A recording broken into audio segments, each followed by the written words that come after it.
Good evening, everyone. Basically, wherever you are, in any part of the nation or in any part of the world. My name is Ebenezer Joe. I want to talk briefly about my life.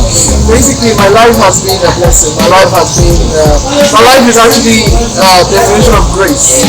So far so good. I have been through different kinds of things on earth, and I have seen God come through. Alright, I don't really know how to mention some because there's so much, so I don't really know which to mention. Okay, but let's take for instance what happened yesterday and today. My birthday what happens to be a surprise one. Students came together and they planned the birthday and it came out so well and everyone is happy, alright? That is actually my fulfillment.